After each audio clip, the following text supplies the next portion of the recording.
Hello friends, welcome to my channel. இன்றைக்கி நம்ம சேனலில் சூப்பரான கோலா மீன் புட்டு எப்படி செய்கிறதுன்னு பார்க்க போகிறோம். அதுக்கு முன்னாடி நம்ம சேனலை இன்னும் சப்ஸ்கிரைப் பண்ணலைன்னா மறக்காமல் சப்ஸ்கிரைப் பண்ணிவிடுங்க. பக்கத்தில் உள்ள பெல் ஐக்கானையும் கண்டிப்பாக மறக்காமல் கிளிக் பண்ணிவிடுங்க.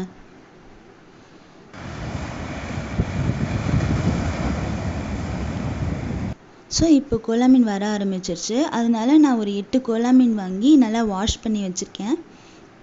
இப்போது இதை நம்ம வேக வைக்கணும்.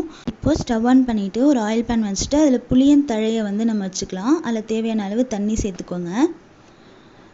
இப்போது நம்ம அதில் வாஷ் பண்ணி வச்சுருக்கிற மீனை இந்த மாதிரி நம்ம செட் பண்ணி வச்சுக்கலாம். ஏன்னா இப்படி தான் நம்ம வேக வைக்கணும். எதுக்காக நம்ம புளி இலைகளை சேர்த்துருக்கோம் அப்படின்னு நான் சொல்கிறேன். இது நல்ல ஒரு 20 நிமிஷம் வரைக்கும் நீங்கள் வேக விட்டுருங்க. கோலா மீன் சில பேருக்கு பிடிக்காது, அரிக்கும். அதனால் சில பேர் சாப்பிட மாட்டாங்க. ஊற மீனாக இருக்கும். இந்த மாதிரி புளி இலைகளை வச்சு அதில் நீங்கள் வேக வச்சிங்கன்னா அந்த அரிப்புலாம் அரிக்காது. அந்த ஸ்மெல்லையும் அது எடுத்துரும். இப்போது இது நல்லா வேக வச்சு நம்ம எடுத்தாச்சு. இப்போ இது என்ன பண்ண போகிறோம் அப்படின்னா, நல்லா கையை விட்டு அந்த ஃப்ளெஷ்ஷை மட்டும் நல்லா உதிர்த்து விட்டு எடுத்து வச்சுக்கோங்க. இப்போ மறுபடியும் ஸ்டவ் ஆன் பண்ணிவிட்டு ஒரு பேன் வச்சுக்கலாம். அதில் ஒரு 5 டேபிள் ஸ்பூன் அளவுக்கு எண்ணெய் சேர்த்துக்கலாம்.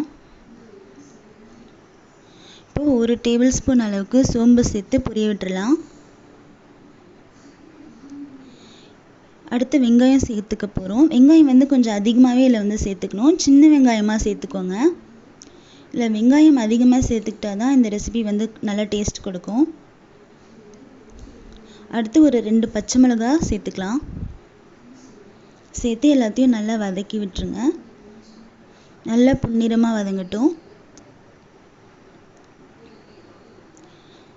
இப்போது நம்ம உளுத்து வச்சுருக்கிற மீனில் இன்னும் கொஞ்சம் அந்த பெருஞ்சீரகத்தூள் சேர்த்து வச்சுக்கலாம். இப்போ பாருங்கள், இது நல்லாவே வதங்கிடுச்சு.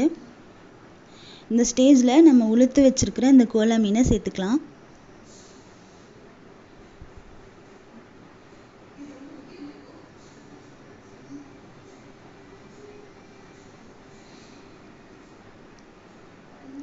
சேர்த்து இது எல்லாமே நல்லா கலந்து விட்டுறலாம்.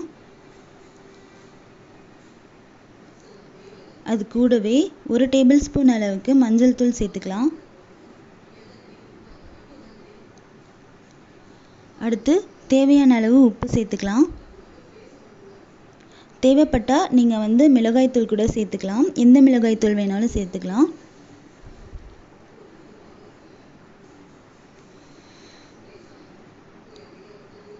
இது எல்லாத்தையும் நல்லா கலந்து விட்டுடலாம்.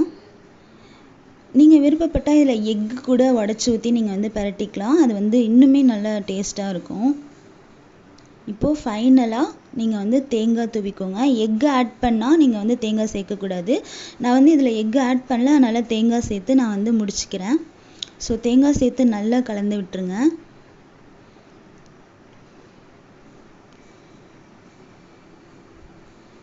அவ்வளோதாங்க, நமக்கு கோலா மீன் புட்டு ரெடி ஆகிடுச்சு. பாருங்கள் எவ்வளோ சூப்பராக இருக்குது. சாப்பிட்றதுக்கும் நல்லா டேஸ்ட்டாக இருக்கும். ஸோ அது கண்டிப்பாக உங்கள் வீட்டில் ட்ரை பண்ணி பாருங்கள். இப்போது இதை நம்ம வேறு தட்டில் மாற்றி எடுத்து வச்சுக்கலாம். இந்த ரெசிபி கண்டிப்பாக உங்கள் வீட்டில் நீங்கள் ட்ரை பண்ணி பாருங்கள். இந்த வீடியோ பிடிச்சிருந்துச்சுன்னா லைக் பண்ணுங்கள். மறக்காமல் நம்ம சேனலை சப்ஸ்கிரைப் பண்ணிவிடுங்க. Thank you tears.